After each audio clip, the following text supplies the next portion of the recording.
Black Cat Lounge is sponsored by Paranormal Oddities, the little store with the big heart,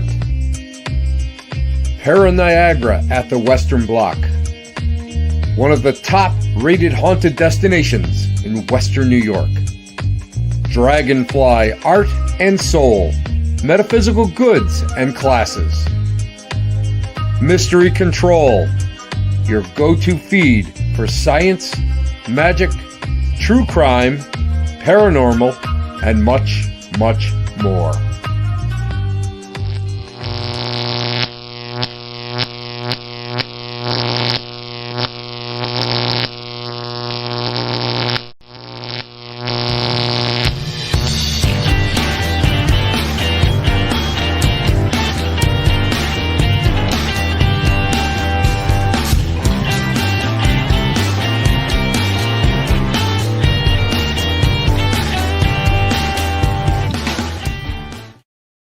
Everybody, welcome to Tuesday night. Where else at the Black Cat Lounge? Where else would you want to be? I don't know.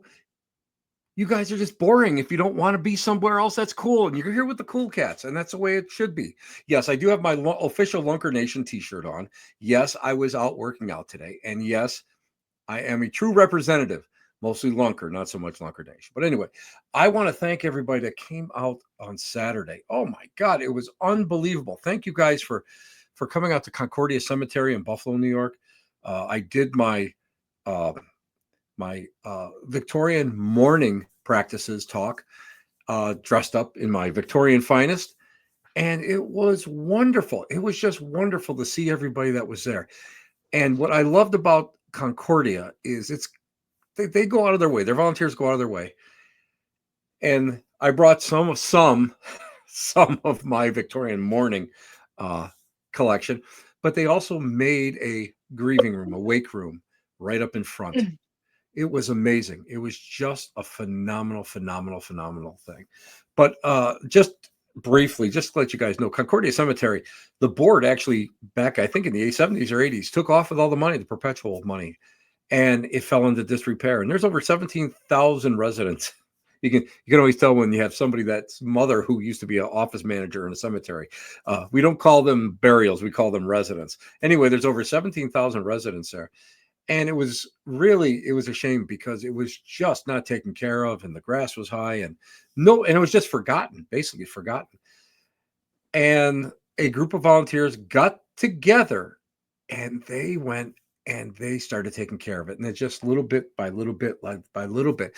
Now they're able to go with a 100% volunteer force and keep everything trim and try to keep everything nice. And they're ambitious. They have programs where they're, digging out old tombstones that have fallen and been covered over, resetting them, remounting them. They're got all sorts of state aid getting that up there. It was just great. But the whole thing was so great was that, for a Saturday, 11 a.m., beautiful day, all sorts of stuff going on. I had 80 people. 80 people came out for that. That just blew my mind, and it just humbles me that people will come out and do that. So it was so great. It was so great. So anyway, listen, before I just want to go, and I don't even know how to describe my two guests today. My two guests are fantastic. They're just like effervescent. They're iridescent. I love them to bits. I love them absolutely to bits. And I'm going to go and screw up their names. So we'll save that to the very of my introduction. This weekend, I'm going to be part of a phenomenal event. It is a conference that I'm going to tell you, I've never been to a conference that is so well organized. The volunteers there are so wonderful. Everybody that comes are so wonderful. I have met so many great people from Ohio. I used to think Michigan was my number one sweet spot, but you know what? Ohio is too, because so many people come up, and I've gotten so many listeners and everybody that just loves to stop out and say hi to me when I'm there. And I just love it. So this weekend, well, we'll let them talk about it. Tonight, I have two of my favorite people who, while hanging out at a prison, They aren't incarcerated there. Usually, we'd be talking through two-way glass, but we're not doing that tonight. We're not going to do that. They're actually on the other side of the prison. Anyway, that's another reason. Kathy and Greg are such active participants in everything there. Kathy is the Parapsychon organizer. She is, and I'm going to tell you right now, her healing abilities are incredible. And you know that this kid has gotten his master teacher Reiki. He's done his spiritualist healing. He's done his quantum stuff. She's unbelievable. She's amazing. She's an amazing, amazing, amazing healer. So we're going to talk a little bit about that. Her husband, Greg, who again is also not on the wrong side of the glass. He's a lead investigator at the Ohio State Reformatory. He's the founder. He's the leader. He was a lead investigator of the Tri-C Ghost Hunters. And he is author. And you know what? I did not know this. He is the author of the book, Roads into the Unknown, A Ghost Hunter's Journey Continues. And he is a program manager at Ohio State Reformatory. So, everybody ready for me to screw up their last names? Please welcome my good friends. I'm so sorry, guys. Kathy and Greg Feketik. How's that? Am I close? Did I get it close? Yeah. You got it. Woo! You got our name right. Perfect. I am just, and thank you, Greg, for saying it rhymes with pathetic, but I got guys, thank you for being here. And I know that this is brutal for you guys because this week is a huge event, unbelievable undertaking. And for you guys to take a couple minutes out of your busy schedule is so mind-blowing to me. And I seriously, you humbled me by doing it. And that's what I love about it. I love about it. So let's just jump right onto this. Whoever wants to take this question, you guys run with it. But could you guys tell our viewers, because a lot of people know about the Mansfield Reformatory, but they don't know the history of it. And you guys can just kind of jump on that, one of you. And I would say, Kathy, you can do it, but you know what? Greg's used to putting handcuffs on people, so he could do it too. Right. Before we jump into that, I just want to say, Tim, thank you so much for having both Greg and I on the show.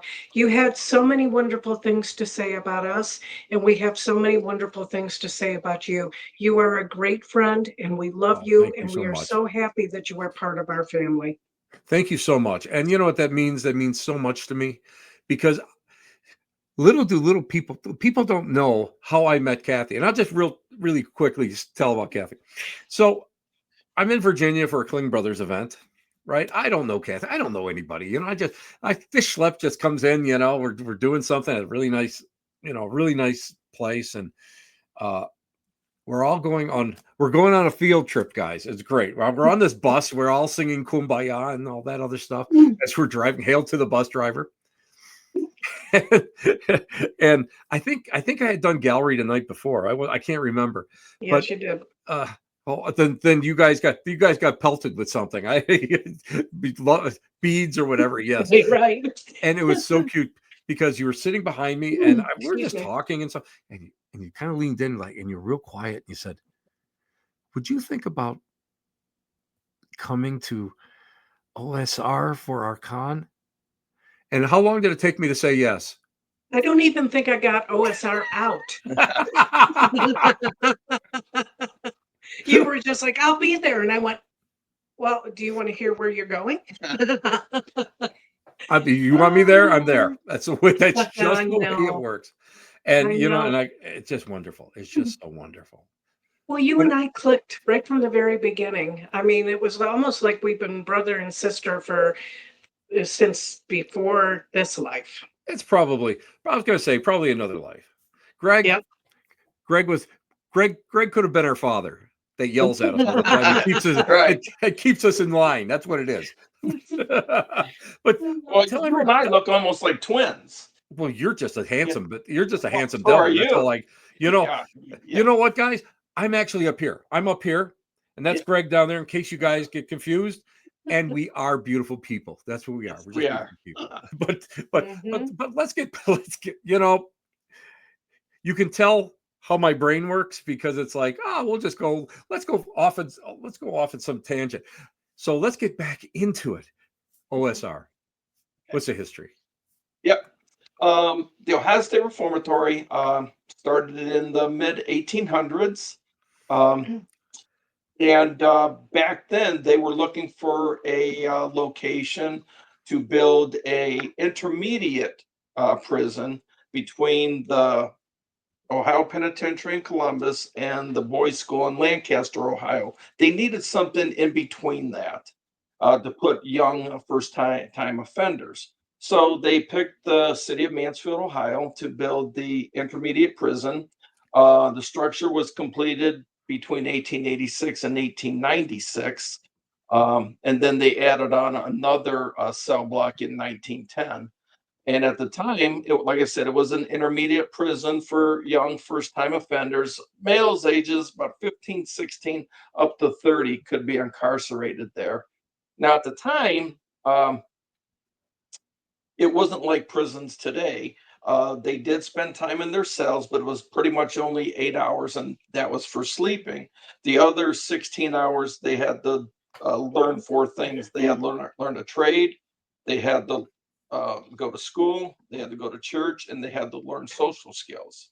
And it pretty well worked. But then as the years progressed, it slowly turned into maximum security. And by the late 60s, early 70s, it was a full blown maximum security prison. And at that time, you couldn't force inmates to go to church or learn a trade, go to school. So they used to spend about 23, 24 hours a day in their cells. And the cells aren't very big. The cells in the east cell block were 8 feet deep by 5.5 feet wide, and two, sometimes three inmates to a cell. Um, yep, that's the East Cell Block. And Mhm. it got so bad in there that the inmates filed a lawsuit with the state of Ohio, claiming that being incarcerated there was cruel and inhuman punishment. State agreed, and the last inmates left at the end of December 1990, and then the prison Wow. was closed. Wow. People don't realize that this facility, if you talk about only recently, uh, recently closed, people don't realize that it's within living memory. People are still alive that worked on both, that were either incarcerated or worked there. Do people come in and share stories with you? Oh yeah. Yeah, there's times that we're on the ghost, we'll be doing a ghost walk or doing, some type of ghost hunt or something. And there'll be somebody that'll come in and say, I was an inmate here. Or I was Wow. a guard here. Or I was a guard here. Yeah. Yeah. Wow. And it's really cool because you get confirmation from those people on the stories that you have heard. Yeah. That's got to be Mhm. fantastic. That's got to be, to Mm. me, the backstory is so important. And it's like, everybody knows that we can go on the internet now and we can get information, but the stories that are so personal, that come from people who are actually boots on the ground, that Right. is wonderful. So Greg, hint hint, that would make a good another book. I didn't say it, just let you know. I know that you got more than enough stuff on your plate, but it would be a great book. It is in the plans. Okay. Okay. I Yeah. think that's fantastic. Mhm. That's great. Now, architecturally, it is beautiful. Was that something that was planned to be a beautiful building along with a place of incarceration? Yep. Yes, Mhm. the architect Levi Schofield, he designed it, planned it out of visiting some castles over in Europe. That's So unbelievable. it has different architecture in it, but he wanted to make these young offenders, as they're driving up the drive to this Dracula's castle, they wanted them to feel like awe and like, oh my God, what did I do to get myself here?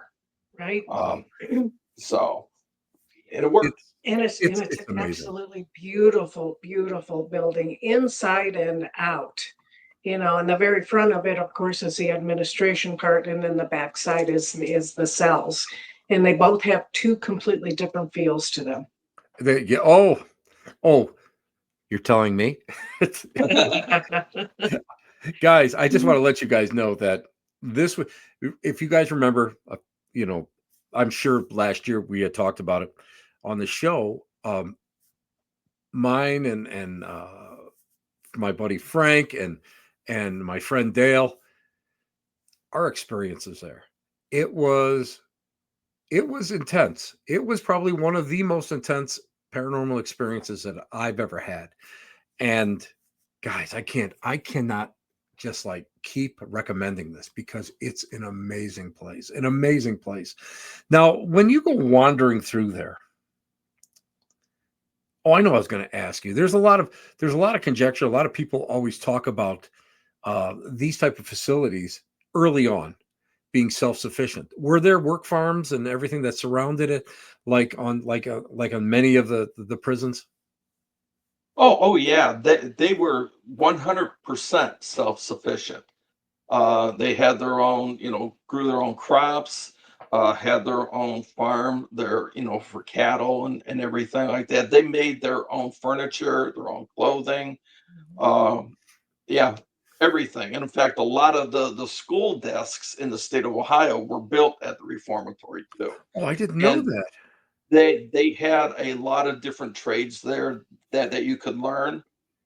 So yeah, it was very self-sufficient. Yeah, one of the trades was locksmith, but they decided that wasn't a real good idea. Yeah.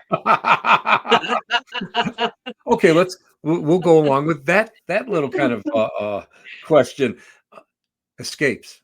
Were there a lot of escapes, either early on or when it really started to be a lockdown? Go ahead. I just want to say real quick, Tim, while you're there, you need to go up to the chapel because there's a place in the chapel it's by the elevator now. There's the one wall, and I'll actually show you where it is. It's just to the right. There's a place where they were breaking away the wall to escape. Really? Now, yes, and you know where the chapel is, right? Right. It's like 3 stories high. Oh, it's more than that. Yes. And they were trying to break through that wall to escape. It's like, okay. But the funny thing is, where that wall would have gone to would have been in the guards' quarters. So they would have broke out from the chapel into the guards' quarters. So, but yeah, there were a lot of escape attempts, and there were escape attempps that were successful. And there was one that was. What about Frank Hanger? Wasn't that an escape attempt? Yeah, but they didn't get far. No, they didn't get far. They only got they didn't even get out of solitary. But there was one story where I heard somebody walked away from the honor farm just because it was very easy just to walk away. True. And Yeah. then I think he turned himself in like years later. He felt guilty about it and turned himself in years later. So You know what? I think once you become institutionalized in your brain, it will always be there that, you know what, I did wrong. Let's go and let's settle this right out so that I know that if I die, and I know a lot of people at the end of their lives, this is something that's common, that they want a clear conscience. And I'm sure that had a lot to do with it. I'm sure it had a lot to do with it. It was haunting to him. Haunting. I like that description because I'm just going to tell you that everybody that if you've never been there, there are shadow things running around all over. I am like, I I mean, I've been to Waverly, West Virginia, Moundsville, I've been a lot of asylums, and I'm going to be totally honest with everybody. Every prison, every asylum, they all look the same. I've never been to a facility where I'm just walking down. I remember many years ago when I was with the old Ideal agency, and I came and it's my first visit to OSR, and I'm just walking, and something goes whoop, right across that main hall just before the stairs that goes into the. I'm like, you got to be kidding me! I always, and it was like, I don't know, like 3 o'clock in the afternoon. I'm going, Yes. okay, this might have a little something go to it. I'm not sure, but it might have a little something to it. But it's just really, guys, anybody out there, this has got to be on your bucket list. It has to be on your bucket list. I'm going to be honest with you. Going back every year is on my bucket list. I'm just going to tell you that just to let you guys know. Now, good. We'd like hearing that. well, it is. I love it. Every time I go there, I see something new. But if you're a photographer, this place, Yeah. I mean, I think last time when I took a camera, I think I burned off about 300 shots because, and actually two of some of my shots are actually in the Art 247 gallery that I have some photography hanging in, believe it or not. So you guys are well representative here in here in Western New York. Nice. Because I love it. I love it. Anyway, guys, I got to ask you guys now. You know, it started off as a great idea. It started off as that sort of like, hey, we're going to give you guys a little dose of what penitentiary life is, but we also want to go and make you great citizens. Why did it start going and getting so overpopulated? That's a good question. I don't know the answer to that. Times change. It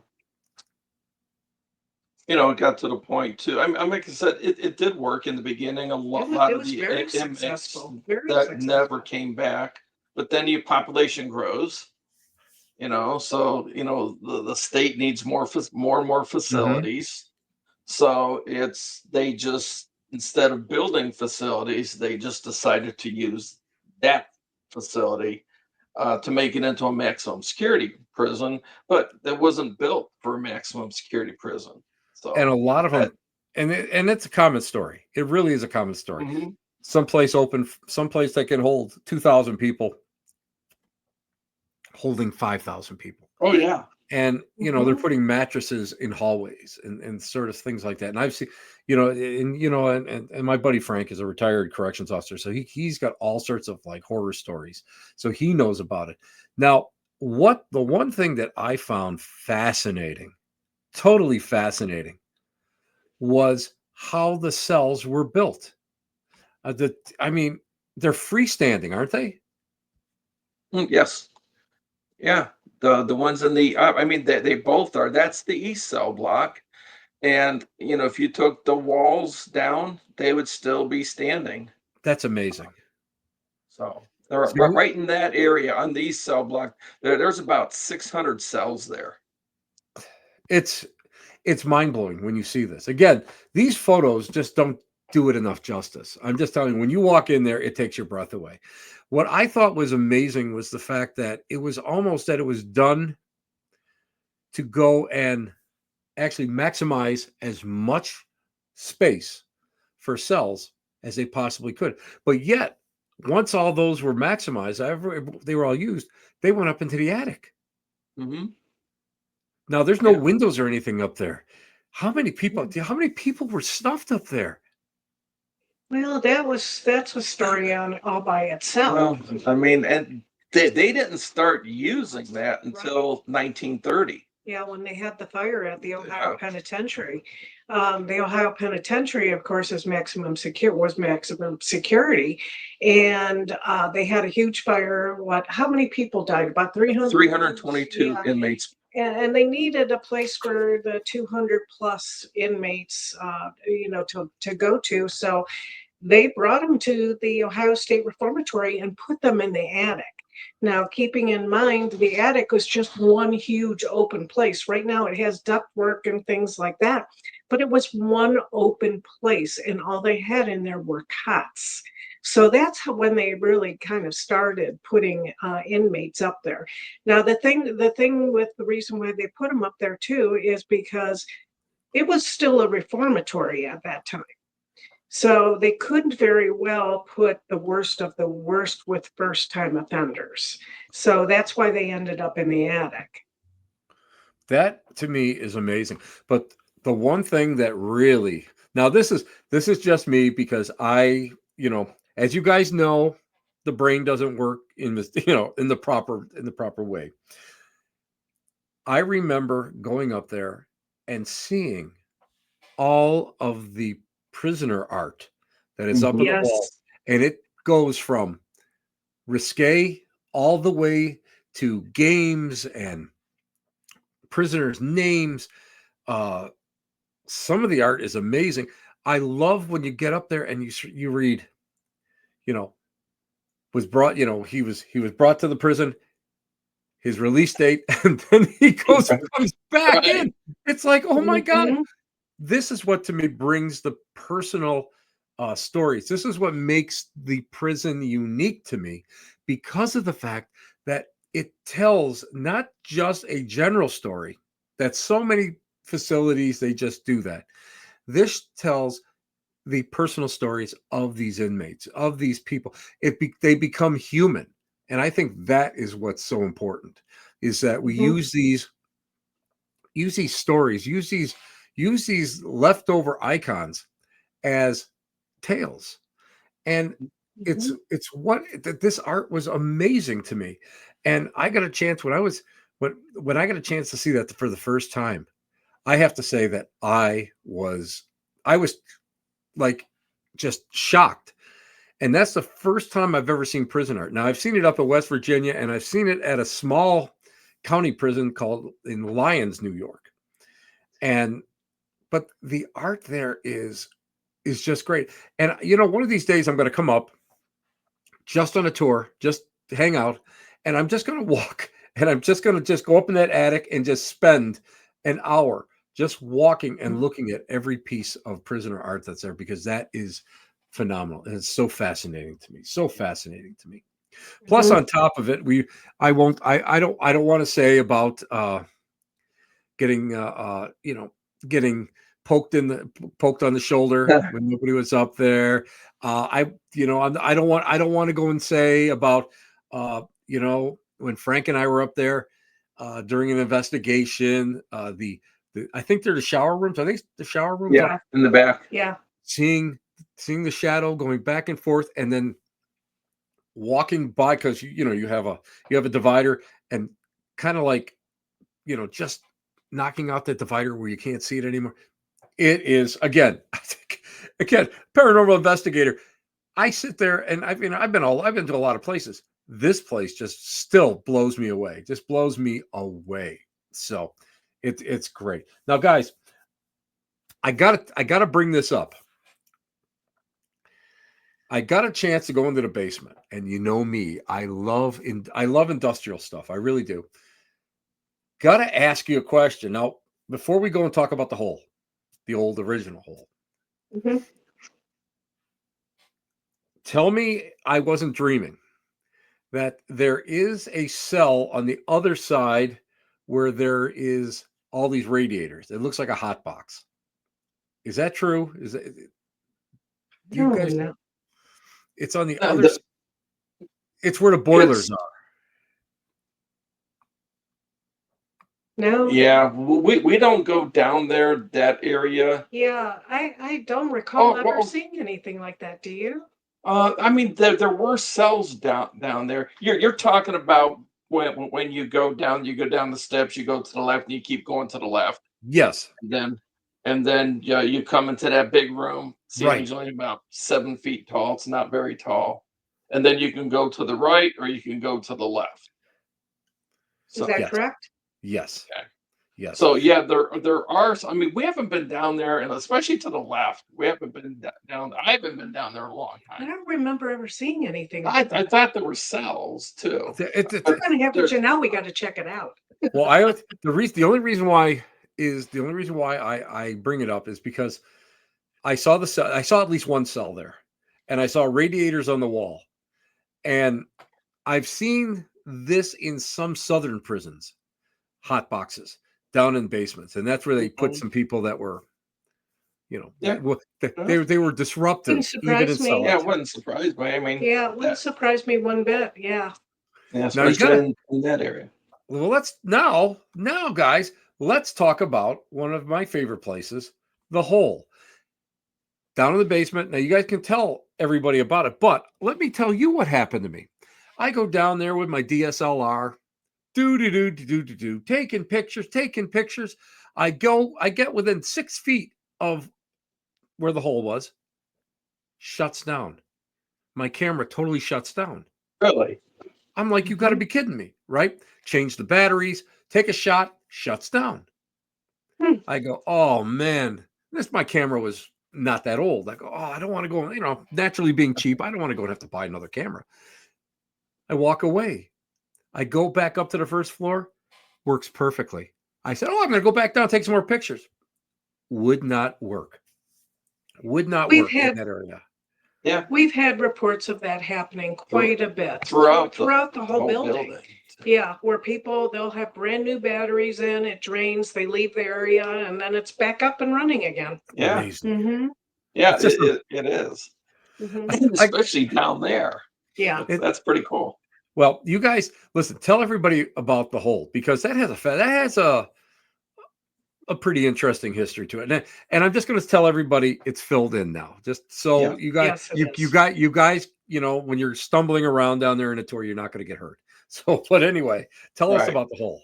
Right. Well, the story goes is that the original hole was a hole in the ground, and they used to house inmates in there, close the lid, and that's where they spent time in basically solitary confinement. Well, they pretty much stopped that practice because there were two inmates down there when there was a huge rainstorm, and the hole flooded. And the story goes that they forgot about them, and the inmates drowned. And after that, that's when they filled the hole in and decided maybe that's not a good idea. Now, the solitary, I'm going to tell you guys what the solitary area.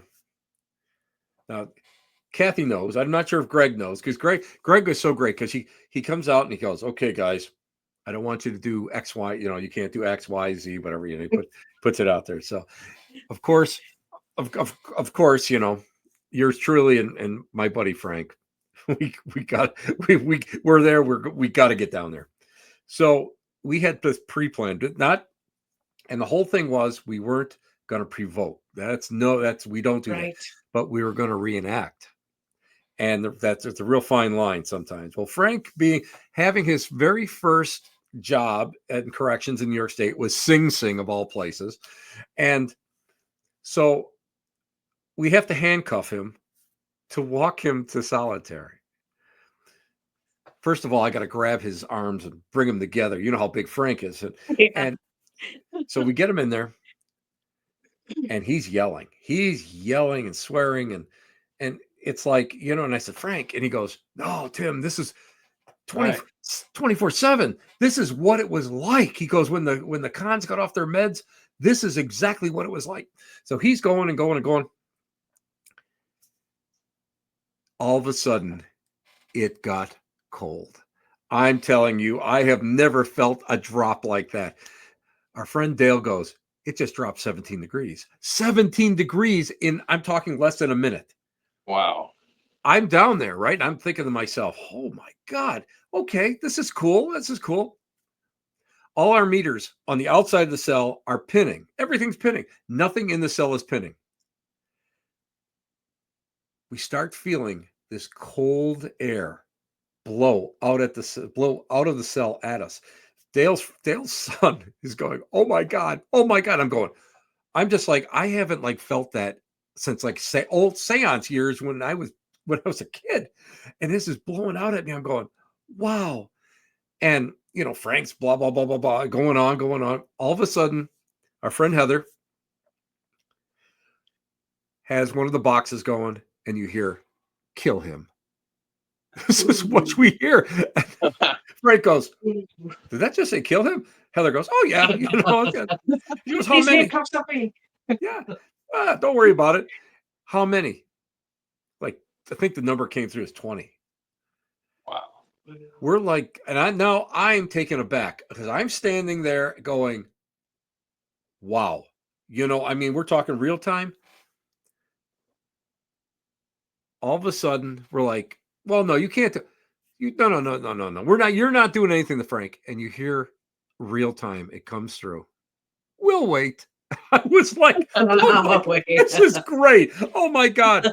And we looked off, and if you look down the corridor, it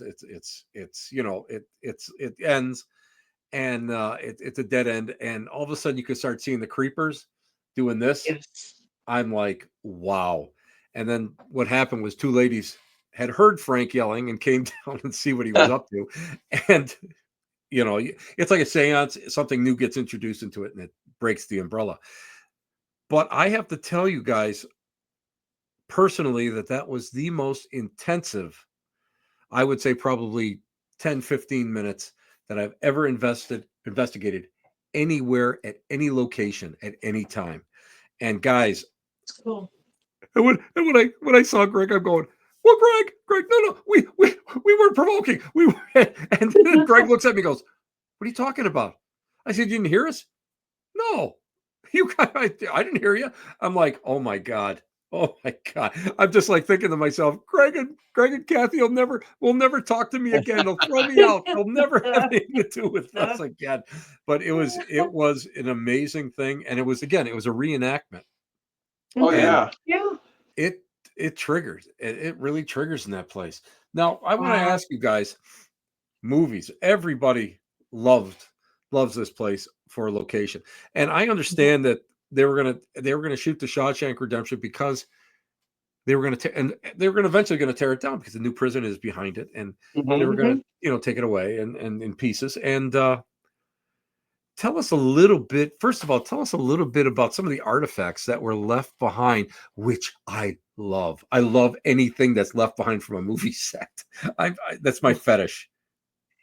Well, the big one that everybody knows about is Shawshank Redemption. I mean, that is the movie that everybody thinks of when you hear about the Ohio State Reformatory.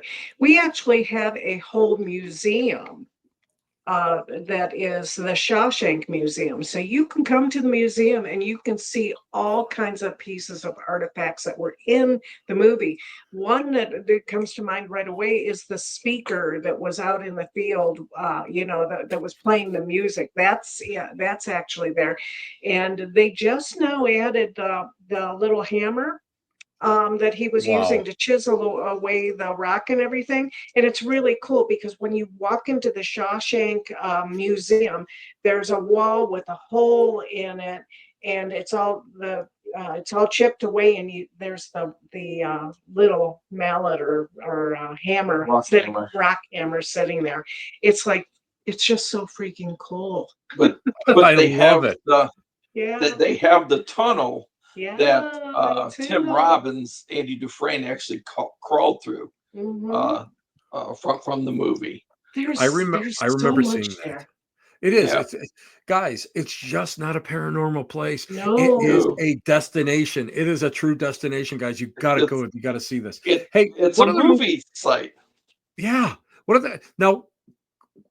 Trying to think. I always remember the first time I walked in, there was a big thing of Lenin on the wall, and I was like, Khrushchev and Lenin. I'm like, what the hell? Now, where was that from? Was that? It's Stalin and Lenin, and that was from the movie Air Force One. Wow. Because the Ohio State Reformatory was the Russian prison in the movie Air Force One. When the general got released at the end, that was the Ohio State Reformatory. That is so neat. The other thing is that one of my favorite bands did videos there, and they and it's amazing because every so often I'll be on YouTube because I'm old and remember MTV, and I will go and I'll be watching music videos and I'll go, oh, is that? And I'll go, yep, it's OSR. It's OSR. I love this. I absolutely love it. And Debbie, you got my friend Debbie Full. By the way, Debbie, thank you for coming to see me on Saturday. I really appreciate that up at Concordia. Museum sounds awesome. Debbie, The whole place is beyond awesome. It's just beyond awesome. Now, I got to ask you guys, let's talk a little paranormal. Let's talk a little paranormal here. Have you guys Okay. ever been, I'm not going to say scared because none of us are ever scared. No way. We are fearless paranormal investigators. I may have to change my shorts once in a while because I am not going to lie to you, because yours truly, if you see me run, try to catch up because I'm going to have 2 lengths on you. But has anything really startled you there? Yes. Oh, yeah. The cutouts. Oh, the cardboard cutouts, of the characters from the movie Shawshank Redemption. Those are terrifying at night. And the pigeons. And the birds. Yeah.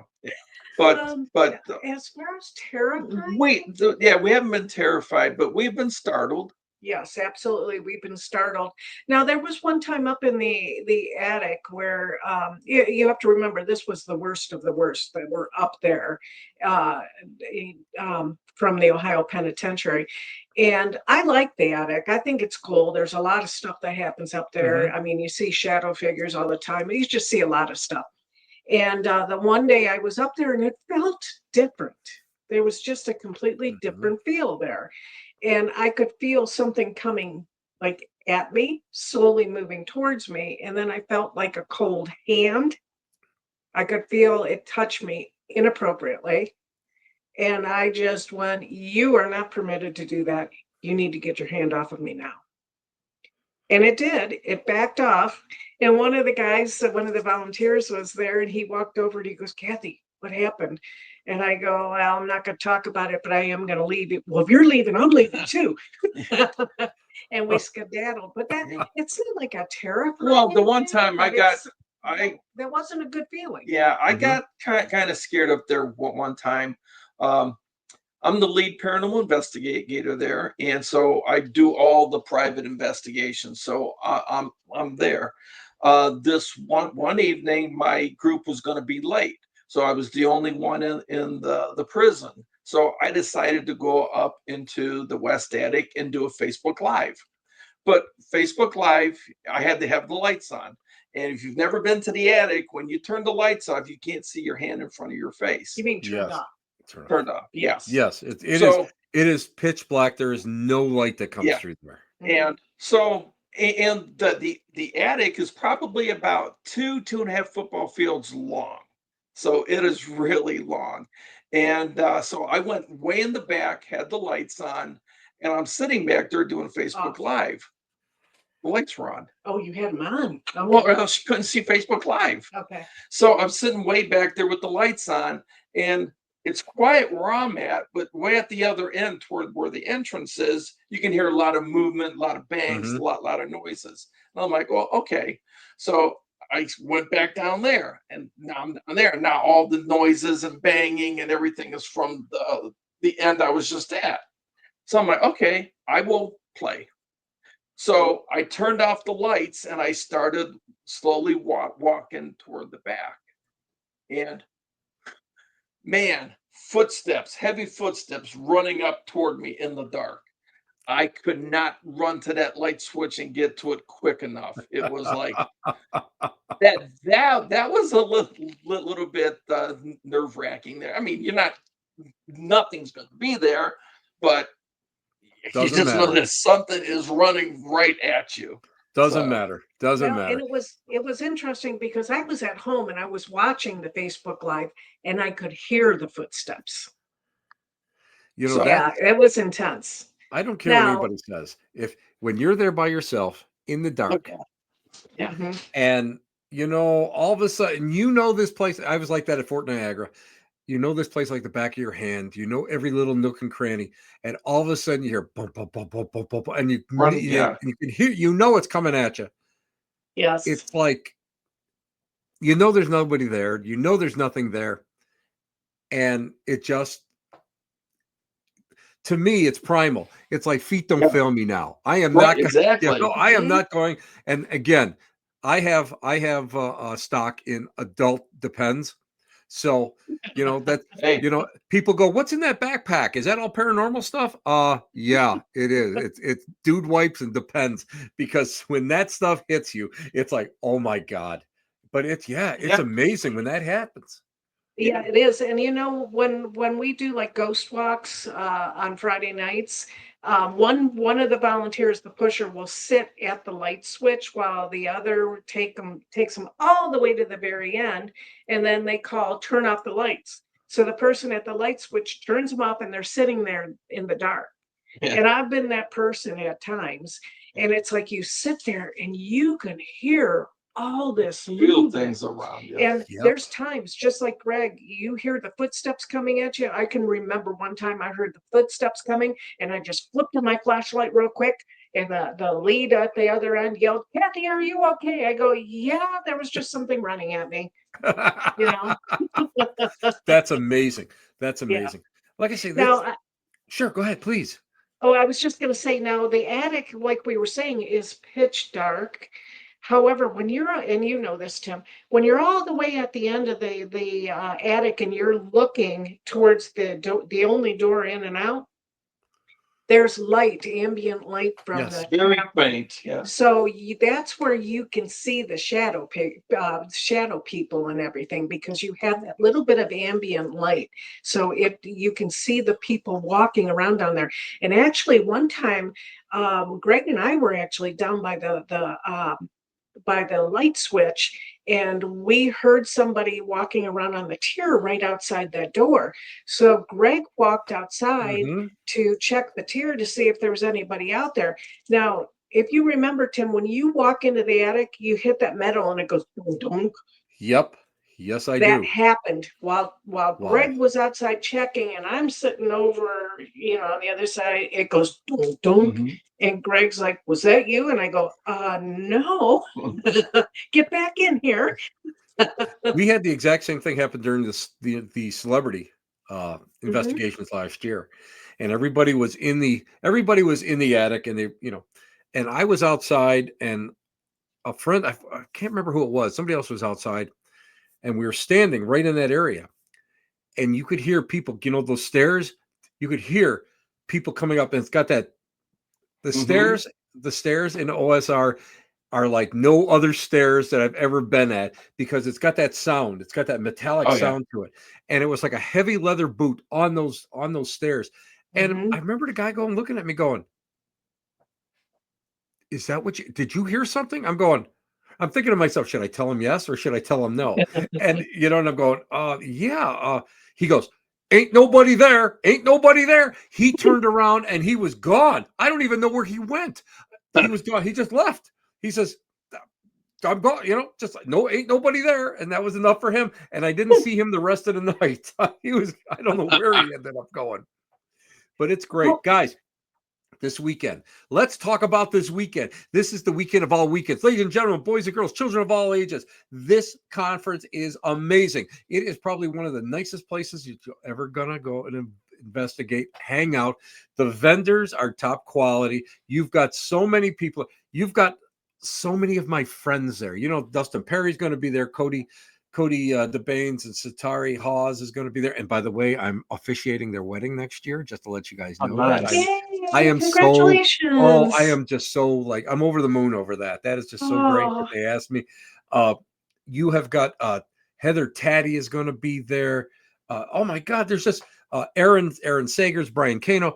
These are some really wonderful. Oh, and my slightly older brother, John Zaffis. I'm the happy one. He's the grumpy one. Just to let you guys know, he's 3 months older than me, so he's the old man. And there's just gonna be Barry. Excuse me, I believe Barry Kling is going to be there. Just so many great people are going to be there. mhm. And I think what I love about it is the fact that everybody is so approachable. Everybody will take the time to talk to everybody. And I love that. I love hearing people's stories, and everybody. And you know what? I always joke about, like, never wanting to go to any place that has para-unity. I'm just I never was a para-unity guy. I mean, I'm not talking about the event. I'm just talking about the concept. Right. I always was like para respect. Everybody just respect each other. This place is truly para unity. I'm just, we talked off air. Your volunteers are top notch. Your team is top notch. You guys are top notch. The care and thought that goes into this is amazing. It's not just inside the facility; it's outside too. So just tell everybody what can they expect when they come to this unbelievable event. Well, the first thing you're going to see when you pull up is we are going to have a small lineup of hearses outside. So I think we have about 9 hearses that will be there. We'll have the Ghostbuster vehicles, a couple of Ghostbuster vehicles out there, and food trucks. So when you enter the property, you're going to start seeing all of the festivities as soon as you arrive. And the great thing about the Parapsychon is you're paying the same price that you would if you were to come on a regular day. You get to go through the whole place, visit all of the museums, and then you get our convention for free because we don't charge anything for our convention. The only thing you have to do is pay admission into OSR. But we also offer a weekend pass, and the weekend pass is discounted, and you can get that by going through the mrps.org at the bottom there. So that you can actually make it a full weekend of fun. You don't even have to go anywhere to go get food because we're going to have 5 different food trucks there. Plus, we're going to have the Schofield Cafe. We've got a great coffee shop and all of that. So, and the other thing that's outside is we will have a U-Haul truck, and the U-Haul truck is there for donations for food, non-perishable food for humans and also for pets. And we also need pet supplies. Anybody that brings any type of food item or pet supply or anything like that and donates to help the community of our people and animals will get entered into a raffle. We'll actually have a raffle box or basket out there of all kinds of goodies and gifts and things from our team. And we'll do a drawing, at the end of the event. So that's just outside. Plus, we'll have D'Angelo out there. Oh, yeah, D'Angelo. And I'll let you take it from there a little bit as far as, okay, I did the outside. Okay, you did the We're outside. moving on into Well, the I do have inside to, now. she mentioned D'Angelo. So as part of our event, like I said, Tim's going to be there. We have a lot of other talent from TV, and we have 2 retired NFL football players that will be there too. They have their own paranormal team called Skeptic. One used to be a tight end with the Cleveland Browns. His name is Gary Bardage. And one of his really good friends used to be a running back with the Pittsburgh Steelers. His name is D'Angelo Williams. Well, they are both going to be there. But funny thing about D'Angelo, he's a paranormal investigator, but he does not go into haunted locations. So he's going to have a tent outside. So he's included in that. Whoa, wait a minute. He doesn't want to stay inside a haunted location. Nope. I love it. He will not go inside. But Oh my it's gosh, really I love it.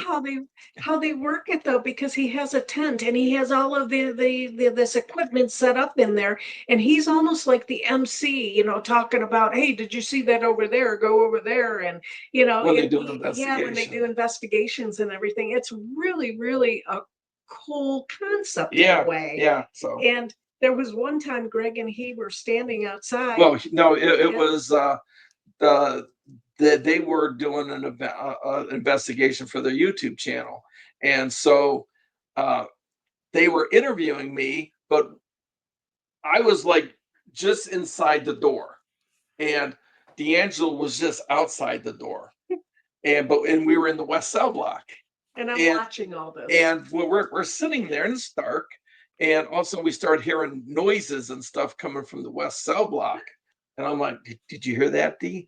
He's like, yep, and we're done. So And he up and he gone. goes, that's it.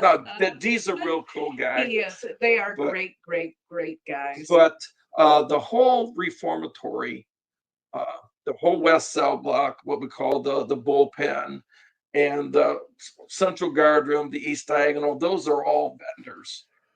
We have about 105 vendor tables that comprises about 85 different vendors. We have speakers. We're going to have a gallery reading with Tim Tim, Shaw and Tim Dana Shaw, Stricker. and Dana Stricker. And we're going to have characters walking around. We got Bigfoot that's going to be walking around, uh, Alien, stuff like that. And we also do some different fun things. We have a scavenger hunt. So, we have like 18 different items that are going to be placed at 18 different tables throughout the event.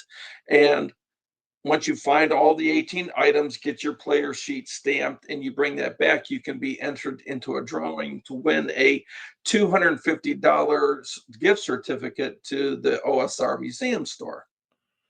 And one other thing that we do is we want people to spend money at our vendors. And for every $10 that they spend at a vendor table, they're going to get a raffle ticket that will allow them to be entered into another drawing that we have. And now you can win private investigations at like 5 to 6 different locations throughout Ohio. We've got grand prize is a free private investigation at the Ohio State Reformatory. We've got Hillview Manor. We've got a place called the Warren House Museum, the old historic Grafton School, the old Delaware County Jail, and you can win an overnight with dinner at the Snow Hill Country Club down near Cincinnati. So if you're going to spend money, might as well be entered into win some cool prizes. So all about giving. It's fantastic. We don't keep any money. All the money that we make from the event, we donate back to the Reformatory. Yeah, because some people don't realize, like you look at the building, and the building is beautiful, but there's a lot of money that has been put back into that building for Yes. the restoration of it. Yes. And the restoration and the regular maintenance and the bills itself, that's a lot of money. So they constantly need more. Like right now, they need a new roof. The roof is going to be, over $1 million Right. to repair. So us doing this, we keep no money at all. We pay our expenses, and then the remaining money goes to Mansfield Reformatory Preservation Society to go back into the building to help with the upkeep. So, it's very, very important to us because we love the building. We absolutely love the building. We want to see it keep improving. We want to keep it to see it, standing, And well, part of our contribution not only is working there, but by this convention. And the convention itself really, truly is amazing as far as the vendors. We have great vendors, very good vendors that really take pride in their products. And you can find a variety of all kinds of things there. I mean, you don't have to be into the paranormal to come.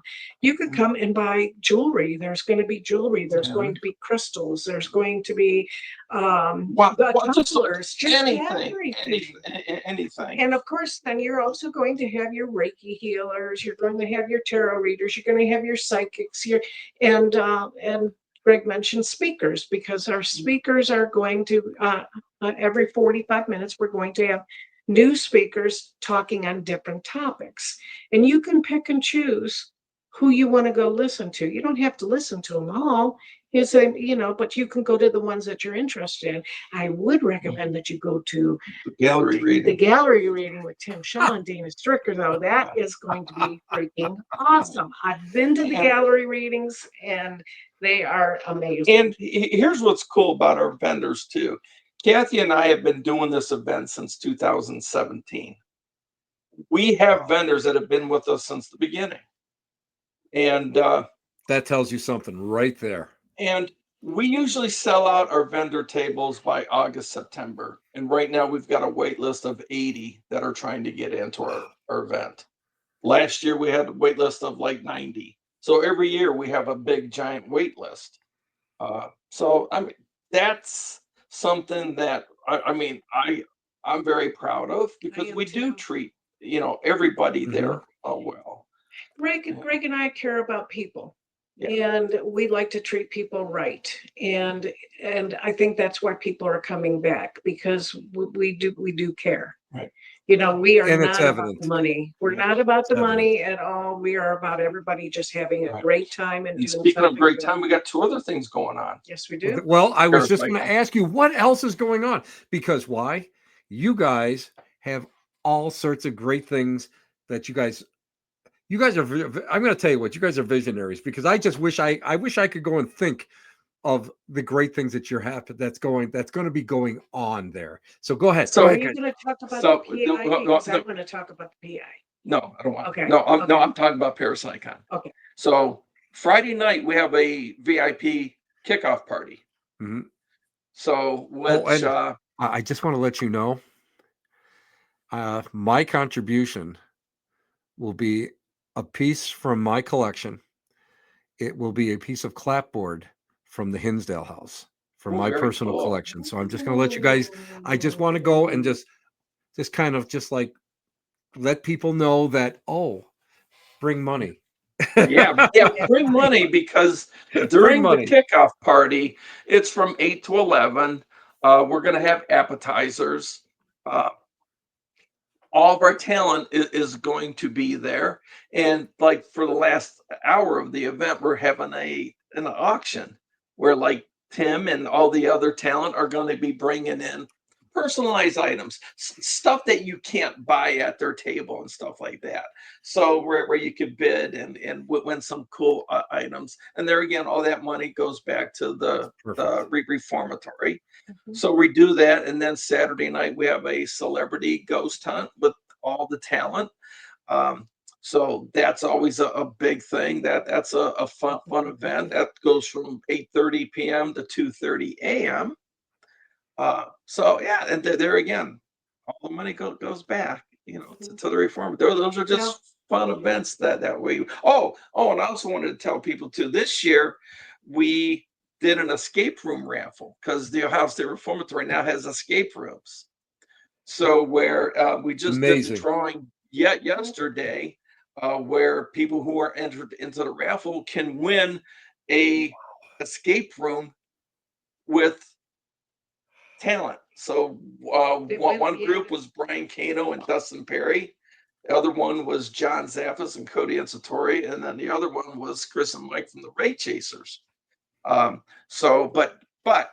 we are going to be auctioning off 3 more Wow. winners during the event, during the kickoff party. mhm. So I mean, it's pretty cool. I mean, you're in I an think it is. hour with Dustin and Brian, with you and you and a guest and 2 other guests, so to be like the 6 of you in this room trying to get out.